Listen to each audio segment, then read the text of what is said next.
हाँ बच्चों, आज हम लोग करेंगे आपके 7th स्टैंडर्ड का chapter number 10th maths. Maths में chapter number 10th banks and simple interest.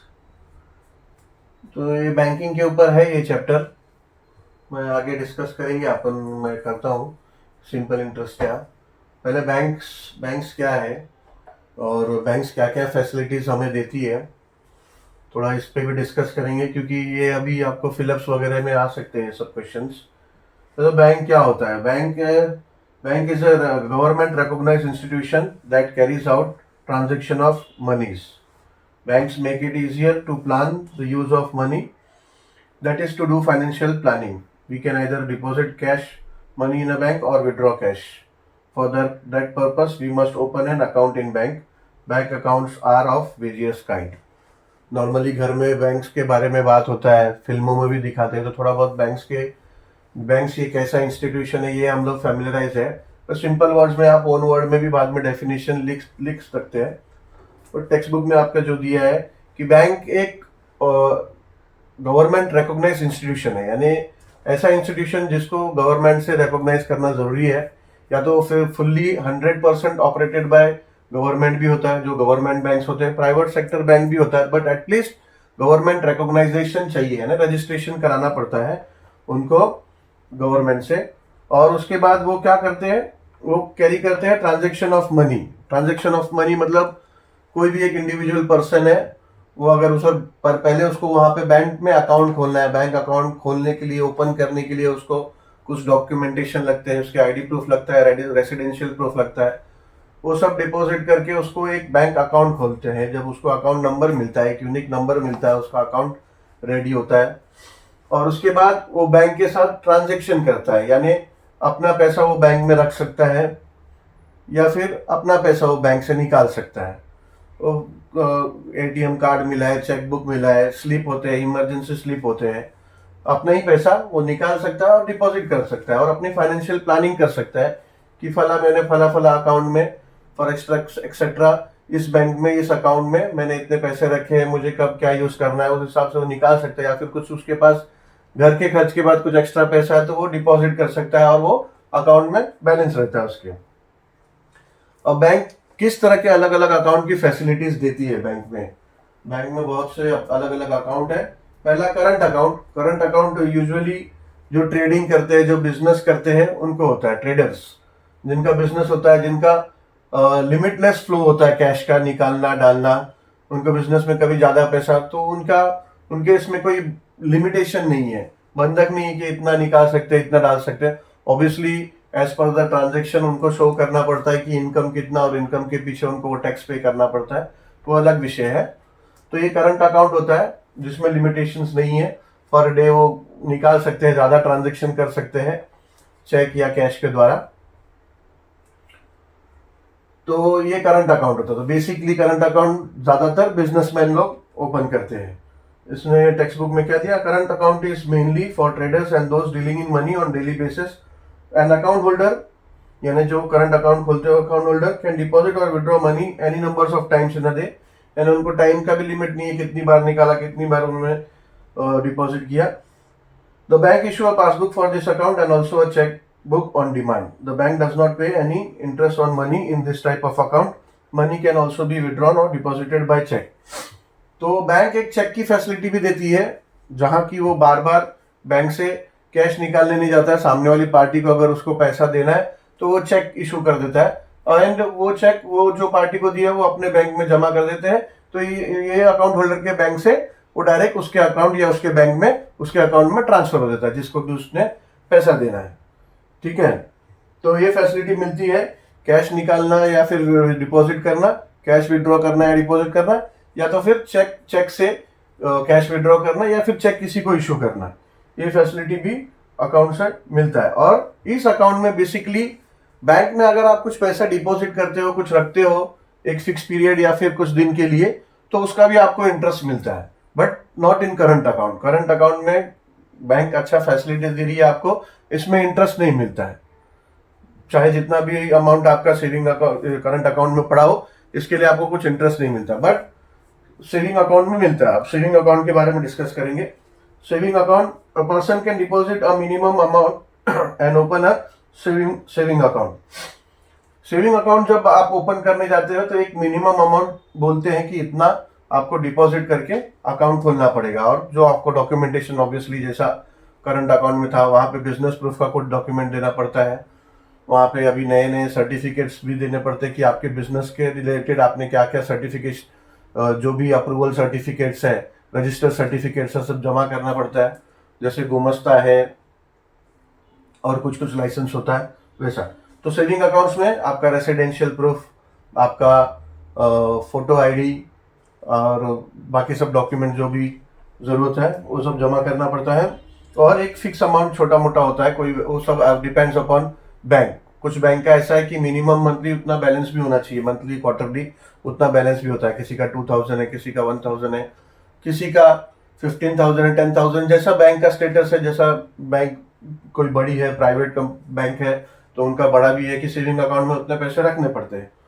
तो एक छोटे से अकाउंट में कोई गवर्नमेंट बैंक हो या फिर गवर्नमेंट रिकॉग्नाइज्ड प्राइवेट बैंक भी हो, तो वहां पे कुछ एक अमाउंट डिपॉजिट करके और पेपर डिपॉजिट करके आप अकाउंट खोलते हो, और उसमें ऑब्वियसली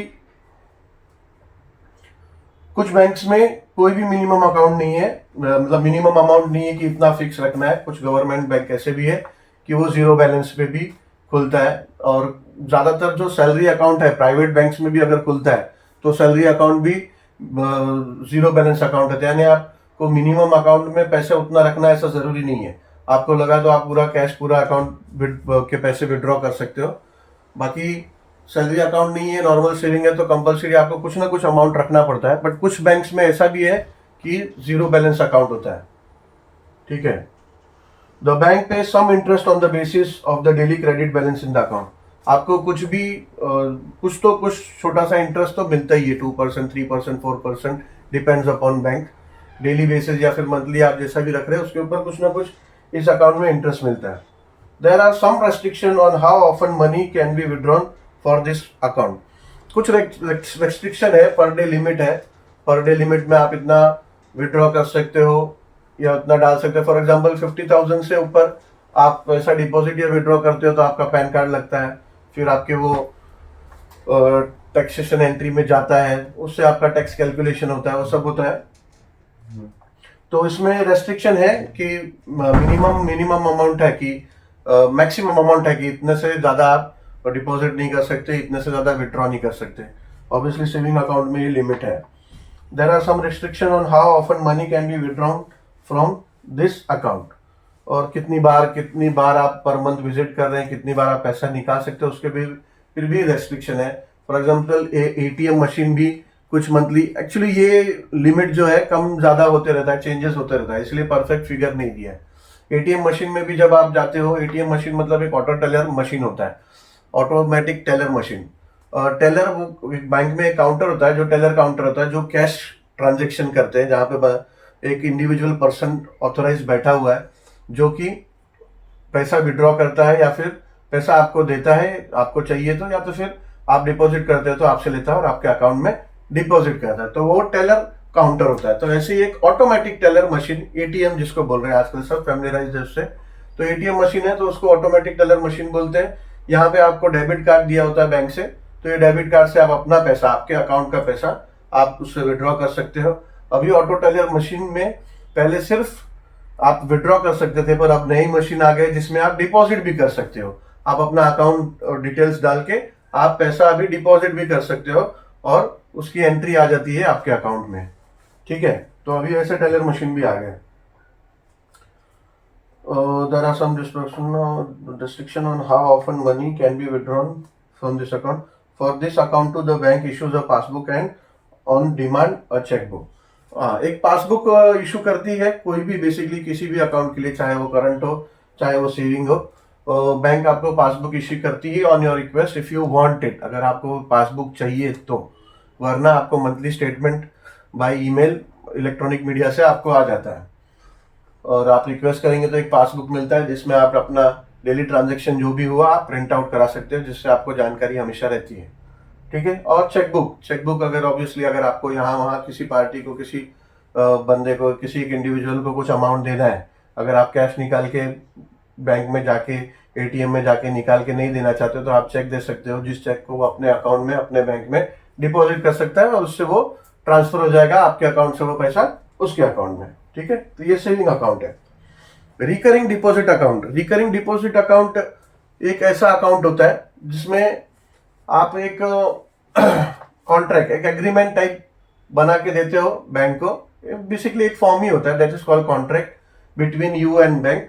उसमें आप एक अमाउंट डिसाइड करते हो कि मैं इतना अमाउंट दे हर महीने, एवरी मंथ मैं इतना पैसा उस अकाउंट में डिपॉजिट करूंगा और बैंक अगेंस्ट टू दैट आपको कुछ इंटरेस्ट देती है। डेट वो बैंक्स टू बैंक्स डिफर करती है, तो उस हिसाब से इंटरेस्ट मिलता है आपको। हर महीने आपने फॉर एग्जांपल ऐसा प्लानिंग किया कि आपकी सैलरी में से आपके 2,000 रुपये हर महीने बच रहे हैं, तो रिकरिंग अकाउंट आप खोल के और फिर बाद में वो 2,000 रुपीज हर मंथली उसमें डाल सकते हैं। बट उसको एक लॉकिंग पीरियड होता है, उस लॉकिंग पीरियड तक you can not withdraw that money. In case of any emergency अगर आपको वो विड्रॉ करना है तो you can close that account, close that recurring account and then आपको पैसा मिल जाएगा। बट उसमें जो इंटरेस्ट आपको बैंक से मिलना था उसमें कुछ कम हो जाएगा, क्योंकि एक फिक्स लॉकिंग पीरियड तक आपको पूरा इंटरेस्ट मिलेगा। अगर इन बिटवीन आपने इन इमरजेंसी आपको चाहिए आपने निकाला तो इंटरेस्ट में कुछ रिडक्शन हो जाता है। ठीक है, तो रिकरिंग अकाउंट यही है कि एक फिक्स अमाउंट मंथली आप डिसाइड करते हो और एवरी मंथ आप उतना फिक्स मनी एवरी मंथ आप अकाउंट में डिपॉजिट करते हो, तो वो होता है रिकरिंग डिपॉजिट अकाउंट। ऑब्वियसली उसके लिए भी आपको पासबुक मिलता है, चेकबुक नहीं होता, क्योंकि वो पैसा आप किसी को दे नहीं सकते या फिर आप निकाल भी नहीं सकते। तो उस अकाउंट के लिए आपको ये स्लिप से ही फॉर्म भर के आपको वो पैसा आपको वापस मिलेगा, तो उसके लिए कोई चेकबुक या फिर एटीएम कार्ड उस अकाउंट टाइप के लिए नहीं मिलता आपको। ठीक है, और एक फिक्स डिपॉजिट होता है कि एक अमाउंट आपने डिसाइड किया, मेरे पास इतना अमाउंट एक्सेस पड़ा हुआ है आपके सेविंग में या फिर आपके घर पे आपके पास कैश पड़ा हो या फिर आपके अकाउंट में पड़ा हो, तो आपका ऐसा लगता है कि पैसा मेरे पास ऐसे ही पड़ा है सेविंग में इंटरेस्ट मिलता है आपका, अगर पैसा रहता तो बहुत मामूली सा मिलता है, पर आप सोचते हो कि अरे ये पैसा मेरे पास सेविंग में या फिर मेरे पास घर पे पड़ा है और ये पैसे का कुछ मुझे फायदा मिलना चाहिए, तो आप क्या करते हो, आप वो फिक्स कर देते हो। उसका एक डिसाइडेड पीरियड होता है, 1 ईयर 2 ईयर, एक टर्म पीरियड के लिए आप उसको फिक्स कर देते हो एंड वो पीरियड के लिए वो भी लॉक होता है। उस पीरियड के बीच आप निकाल नहीं सकते, ऑब्वियसली निकाल सकते हैं, वो बाद में बताता हूँ। तो उस पीरियड के लिए अगर आपने वो पैसा नहीं निकाला तो आपको बैंक कुछ डिसाइड करती है। आज के तारीख में 6 से 8% चल रहा है, गवर्नमेंट बैंक 6%, 6.5% से 7% दे रही है, कुछ बैंक 7.58% भी दे रही है, तो ऐसा है।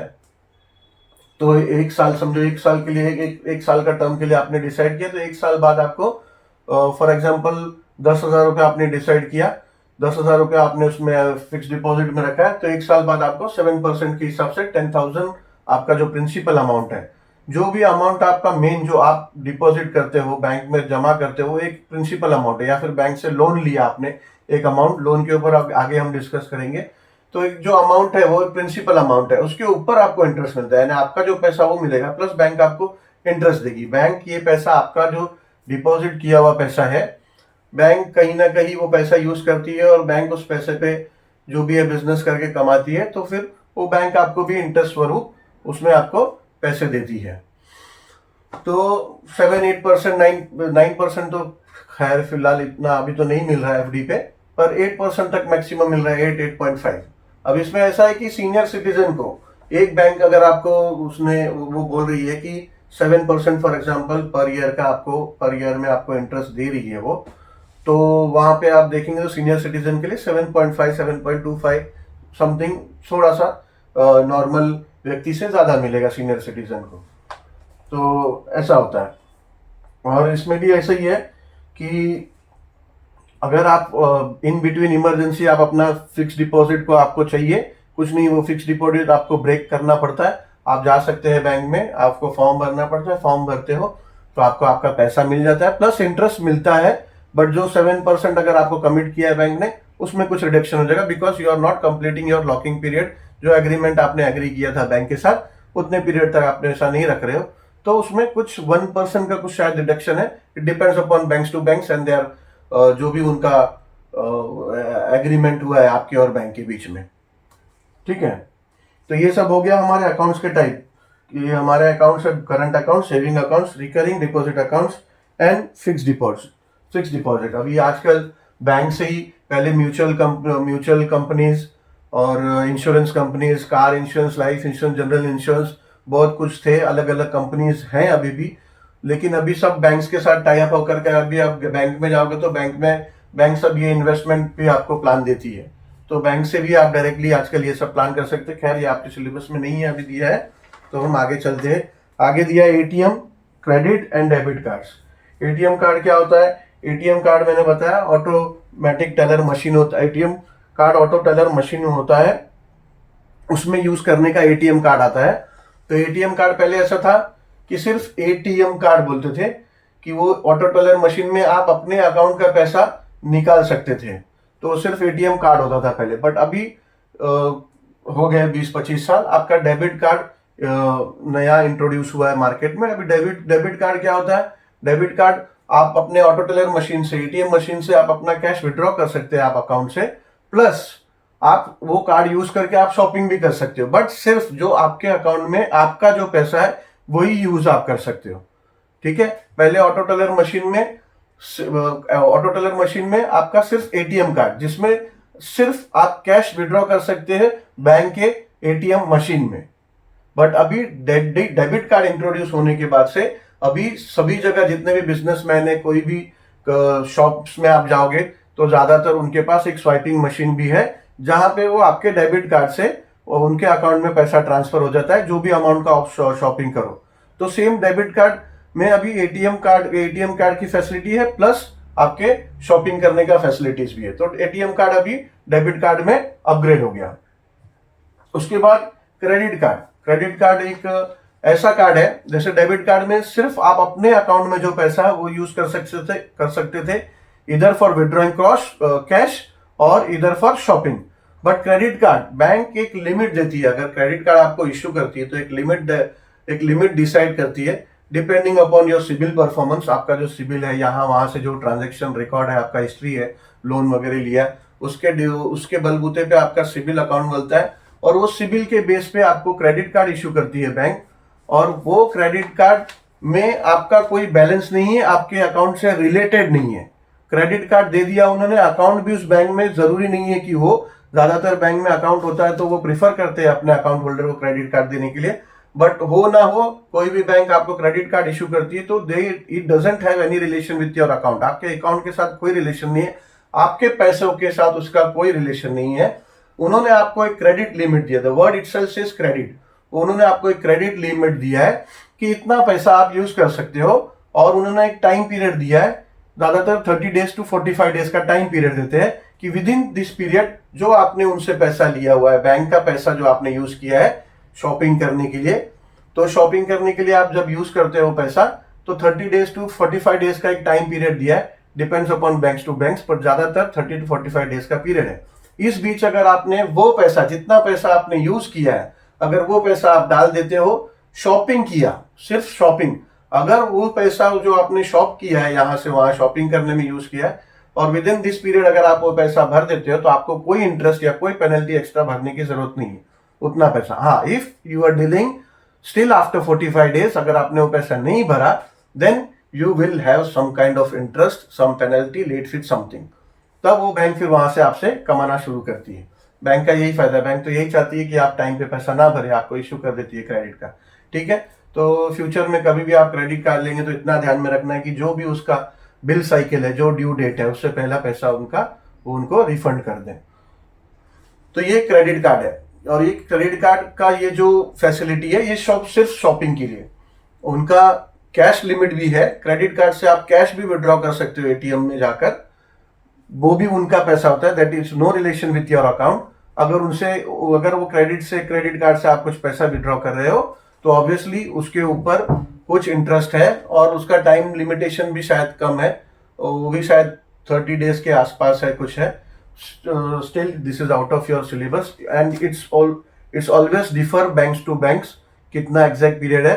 तो जब आप लेते हो तो आपको वो उनसे कंफर्म कर लेना चाहिए।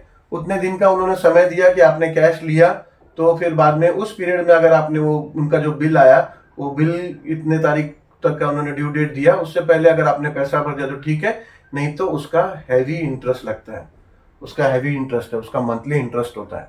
ठीक है, तो कैश विड्रॉ तो ज्यादातर क्रेडिट कार्ड से करना ही नहीं चाहिए। ठीक है, तो ये हो गया हमारा banks accounts, debit card, credit card and ATM card and ATM machine. अब ये पासबुक है, पासबुक में आपको ये बोर्ड पे ड्रॉ करके समझाने का कोशिश करता हूँ कि ये बैंक का पासबुक होता है कैसे। अभी कुछ इस तरह से आपका ये पासबुक का जो प्रिंट होता है, आपका रिकॉर्ड पासबुक पे प्रिंट होता है, कुछ इस तरह से होता है। या फिर अकाउंट स्टेटमेंट आप लेंगे मंथली या फिर ईयरली 3 मंथ्स आप अकाउंट स्टेटमेंट रिक्वेस्ट करेंगे तो बैंक आपको स्टेटमेंट देती है कि ये महीने में या फिर ये 2-3 महीने में या 1 साल में आपने ट्रांजेक्शन कैसे किया है, क्या विड्रॉ किया है, कितना अमाउंट डिपॉजिट किया है, किसको चेक इशू किया है, वो सारा रिकॉर्ड मिलता है। ऐसे ही आपके पासबुक में भी प्रिंट होता है। पासबुक आपको आपके ट्रांजेक्शन के ऊपर आकर, आपका डेली ट्रांजेक्शन है तो 2 महीना 3 महीना भी पासबुक चलेगा, या फिर ट्रांजेक्शन कम है तो आपका ईयरली 2 3 साल तक भी चल सकता है। ये पहला कॉलम होता है लाइन नंबर या फिर से सीरियल नंबर 1। फॉर एग्जांपल अभी कौन से डेट में आपने ट्रांजेक्शन किया, फॉर एग्जांपल 2024 में कोई ट्रांजेक्शन हुआ है पर्टिकुलर, यानी कैश में हुआ था या चेक में हुआ था, तो ये फॉर एग्जांपल लेते हैं कैश में हुआ था, तो कैश में हुआ था, चेक तो हुआ नहीं था, तो चेक नंबर कुछ नहीं रहेगा। अगर यही ट्रांजेक्शन आपने अगर चेक नहीं किया था तो कैश नहीं आता, इधर कुछ एम्प्टी होता और चेक नंबर आता है यहाँ पे। अमाउंट आपने विड्रॉ किया है या फिर आपने डिपॉजिट ही किया है। फॉर एग्जांपल हम लोग यहाँ डिपॉजिट पकड़ते, तो आपने डिपॉजिट किया है फॉर एग्जांपल 1500 रुपए है, ये 1500 रुपए आपने डिपॉजिट किया है, तो 1500 है फुल स्टॉप पैसा, ये 00 ये पैसा। अगर 1500 रुपए और कुछ पैसा अमाउंट में तो वो पैसे के लिए 00 वहां रहता है। और बैलेंस आपका कितना, तो प्रीवियस बैलेंस अगर कुछ है तो आपका उसमें वो ऐड होके 1500 होगा, वरना हम लोग 0 बैलेंस से ही शुरू करते हैं कि आपका पहले कुछ नहीं था। तो ये 1500 रुपए आपके बैंक में बैलेंस हुआ जब आपने 2 तारीख को 2 फरवरी 2024 को कैश में आपने ये कैश भरा, आपने चेक नहीं दिया है और विड्रॉ नहीं किया, आपने डिपॉजिट किया है, तो ये डिपॉजिट में आया। और समझो इसके बाद में आपने 4 तारीख को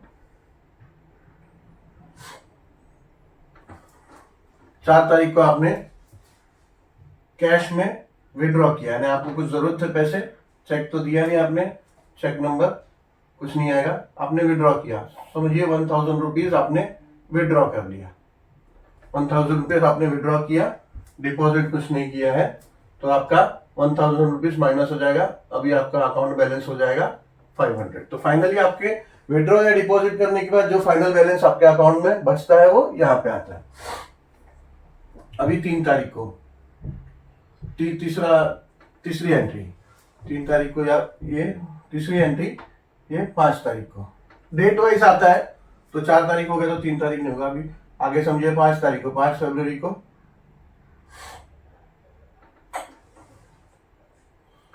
आपने चेक डिपॉजिट किया। जैसा आप किसी को चेक दे सकते हैं वैसा कोई पार्टी आपको भी चेक दे सकता है। समझिए कि कोई पार्टी ने आपको चेक दिया, किसी एक इंडिविजुअल ने आपको चेक दिया, कैश का कॉलम खाली रहेगा, चेक दिया, कोई भी चेक नंबर होगा, चेक का कुछ नंबर, हर बैंक का अपना अपना चेक बुक होता है और चेक बुक में हर चेक को अलग अलग नंबर होता है। This is for convenient to आगे अगर कुछ प्रॉब्लम हुआ तो ट्रेस करने के लिए कि एग्जैक्ट चेक कौन सा किसका था, तो एक चेक नंबर होता है 002504 ऐसा चेक नंबर होता है, 6 डिजिट का, ज्यादातर 6 डिजिट का नंबर होता है चेक नंबर। अमाउंट विड्रॉ नहीं किया, आपने डिपॉजिट किया चेक, आपका समझो 2500 का चेक था, ठीक है, तो ये चेक आपने डिपॉजिट किया, तो जब ये चेक क्लियर होगा आपके अकाउंट में पैसा रहेगा, पहले का 500 था, अब ये 2500 डिपॉजिट किया, अभी आपका बैलेंस हो गया 3000 रुपीज, ये ऐसा है। अभी समझो आपने किसी को चेक दिया, ये तो आपने चेक डिपॉजिट किया, आपने किसी पार्टी को चेक दे दिया, आपको किसी को पैसा देना था, 6 तारीख को आपने दिया, 6 फरवरी 2024 को आपने दिया, कैश एम्प्टी, आपने एक चेक दिया 003512 ऐसा एक चेक नंबर है चेक का, और ये अमाउंट विड्रॉ में आएगा। आपने 2000 का चेक दिया किसी को, ठीक है, तो ये आपके विड्रॉ में आएगा। किसी ने तो आपसे क्या दिया हुआ चेक विड्रॉ किया है ना, तो अमाउंट डिपॉजिट आपका 0 हो जाएगा। अब 3000 आपका था, 2000 आपने किसी को चेक दिया है, उसके अकाउंट में 2000 चले जाएगा, आपका फाइनल बैलेंस हो जाएगा 1000 रुपीज, ठीक है। तो ऐसा होता है।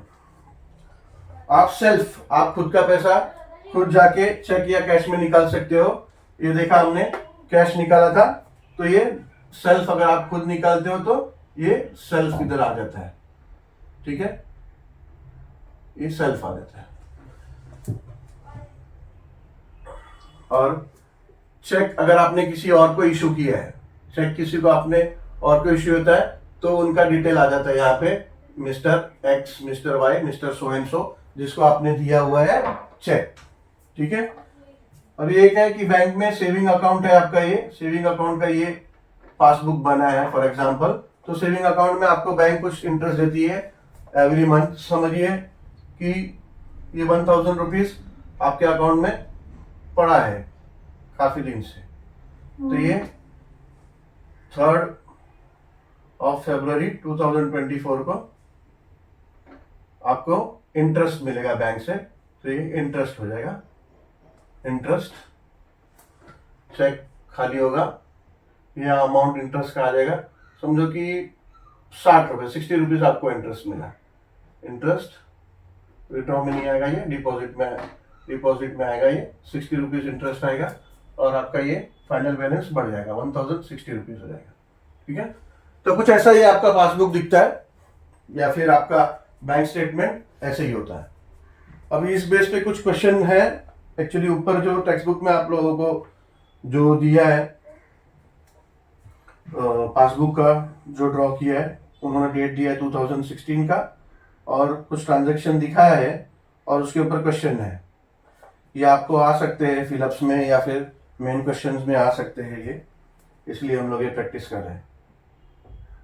तो इन्होंने दिया है कि 2 फरवरी 2016 में अमाउंट डिपॉजिट कितना किया था, तो आप देखेंगे 2 फरवरी फर्स्ट लाइन में ही है, 1500 रुपीज डिपॉजिट किया था, और उस समय बैलेंस कितना था, बैलेंस कॉलम में आप जाओगे 7000 था। सेकेंड रो में आ जाइए,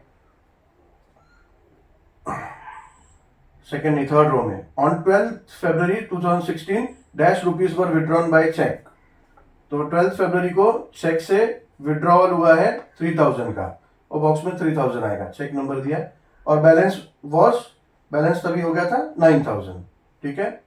अब 5th रो में 26 फरवरी को the bank paid an interest of dash, bank ने इंटरेस्ट दिया है, आपके अमाउंट डिपॉजिट में आएगा 135 रुपीज, तो 135 रुपीज है, ठीक है। अभी सेकेंड टॉपिक, सिंपल इंटरेस्ट। अभी बैंक्स का हमने किया, बैंक क्या है, बैंक क्या फैसिलिटी दे रही है। अभी सिंपल इंटरेस्ट मतलब कि सिंपल इंटरेस्ट होता है, इंटरेस्ट होता है, एक तो सिंपल इंटरेस्ट होता है, या एक तो कंपाउंड इंटरेस्ट होता है। सिंपल इंटरेस्ट होता है, फॉर एग्जांपल आपका 1000 रुपीज है, 1000 रुपीज है, 1000 रुपीज का आपको सिंपल इंटरेस्ट कैलकुलेट करना है। तो ये परसेंटेज में होता है, परसेंटेज सिंपल इंटरेस्ट, क्या परसेंटेज से आपने पैसा डिपॉजिट किया है और उसका आपको इंटरेस्ट मिलना है, या फिर आपको पैसे की जरूरत है और आपने पैसा बैंक से बोरो किया है, तो वो सिंपल इंटरेस्ट पे, यानी 1000 रुपीज में क्या परसेंटेज इंटरेस्ट वो आपसे चार्ज करता है या फिर आपको बेनिफिट देता है, ठीक है। अगर आपने डिपॉजिट किया तो आपको बेनिफिट देना, और अगर आपने बोरो किया है तो आपसे वो बेनिफिट लेना, बैंक का क्या परसेंटेज आपका डिसाइड हुआ है। तो परसेंटेज निकालने का फॉर्मूला हमने किया है लोअर स्टैंडर्ड में। ये आपका प्रिंसिपल अमाउंट है, जो भी आप अमाउंट, आपका प्रिंसिपल जो मेन होता है, जो मेन अमाउंट आप डिपॉजिट या फिर विड्रॉ कर रहे हो, वो अमाउंट प्रिंसिपल अमाउंट होता है, इसको डिनोट करते हैं पी से। तो प्रिंसिपल अमाउंट, और इसका अगर इंटरेस्ट कैलकुलेट करना है तो इंटरेस्ट आपका होगा principal into percentage. For example say 5% आपका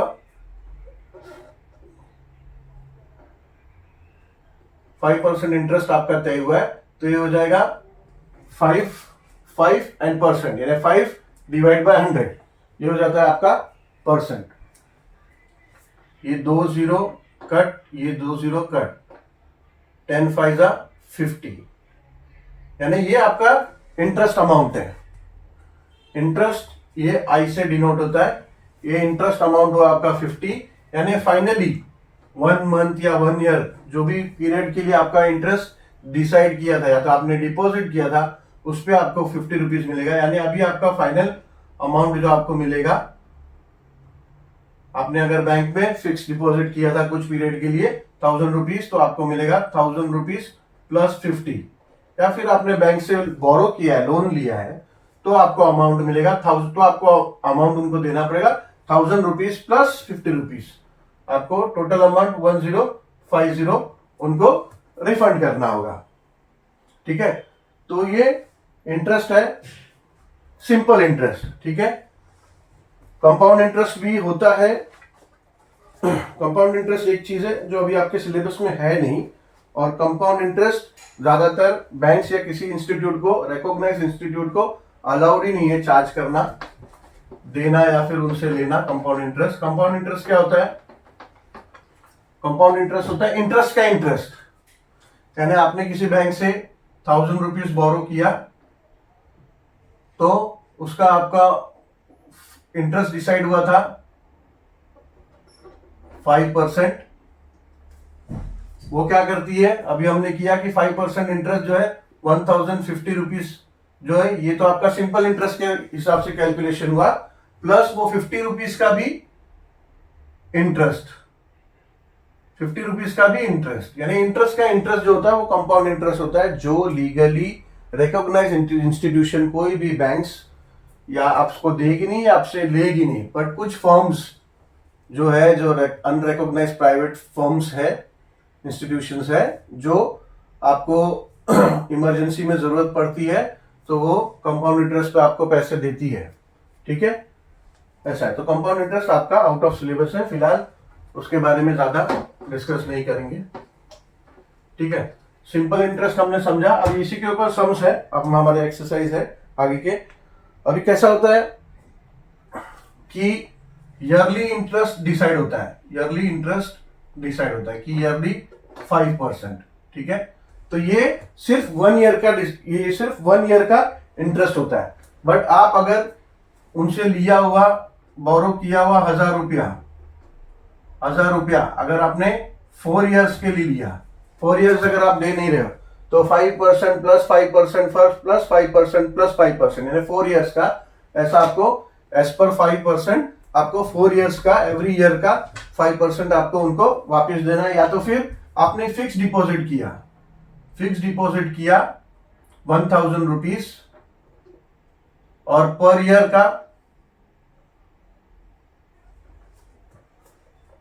ईयर का इंटरेस्ट डिसाइड हुआ है 5%, तो आपको बैंक आपको 4 साल बाद एवरी ईयर 1000 का 5% देगी, यानी फाइनल अमाउंट 1050 है, तो इसका 5% पर ईयर है, तो 50, 1000 plus 50 plus 50 plus 50 plus 50, 4 year का ये ऐसा देगी। ऑब्वियसली इसके लिए फॉर्मूला, ये बेसिकली आपको समझाने के लिए फॉर्मूला अप्लाई करके आपको हो जाएगा। क्वेश्चंस ऐसे ही है, फॉर्मूला पहले आपको बताता हूं, फिर उसके बाद में क्वेश्चंस कैसे होंगे। बेसिकली फॉर्मूला में 4 पैरामीटर है, तो कोई 3 पैरामीटर दिया होगा, एक पैरामीटर हमको कैलकुलेट करना है, ऐसे ही हमारा एक्सरसाइज है। फॉर्मूला ऐसा है कि कुछ टर्म्स है, पहले जान लेते हैं। प्रिंसिपल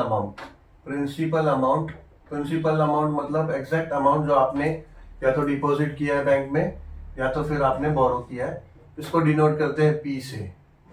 रेट ऑफ इंटरेस्ट मतलब अलग अलग बैंक या फिर सेम बैंक में अलग अलग टर्म पीरियड के लिए आप लेते हो, तो rate of interest per year का अलग अलग है। तो नॉर्मली रेट ऑफ इंटरेस्ट आपका ईयरली ही होता है, पर एनम का ही कैलकुलेशन होता है। फिर आप जितने टर्म के लिए लो, जितने ईयर के लिए लो, हर ईयर का ऐड होता है उसमें से। तो रेट ऑफ इंटरेस्ट इसको डिनोट करते हैं टी से। और टर्म है, टर्म यानी एग्जैक्टली आप कितने पीरियड के लिए ले रहे हो। टर्म कितने पीरियड के लिए आपने पैसा डिपॉजिट किया है या फिर पैसा बोरो किया है, लोन लिया है, इसको डिनोट करेंगे टी से। और इंटरेस्ट, इंटरेस्ट आई से इंटरेस्ट और simple interest will be I. तो ये 4 है। अब इसका फॉर्मूला कैसा है कि इंटरेस्ट कैलकुलेट करना है कि इंटरेस्ट अमाउंट कितना है। तो I will be equals to principal amount P into rate of interest, क्या रेट ऑफ इंटरेस्ट तय हुआ है, इंटू टर्म पीरियड, कितने टर्म पीरियड के लिए है, एंड डिवाइड बाय 100। ठीक है, तो ये फॉर्मूला से आपका इंटरेस्ट अमाउंट मिल जाता है। और क्वेश्चन में पूछा कि टोटल कितना पैसा भरना पड़ेगा, तो इंटरेस्ट निकल गया, तो जो प्रिंसिपल अमाउंट आएगा, प्रिंसिपल प्लस जो इंटरेस्ट अमाउंट आ गया आपका, interest will be equal to your final amount, ये फाइनल अमाउंट। तो इसी फॉर्मूला पे आगे के एक्सरसाइज है, आगे के प्रैक्टिस सेट है। इसी 4 टर्म में से कोई एक मिसिंग होगा, वो हमको calculate algebraic, simple algebraic form में कैलकुलेशन करके उसका आंसर निकालना होगा।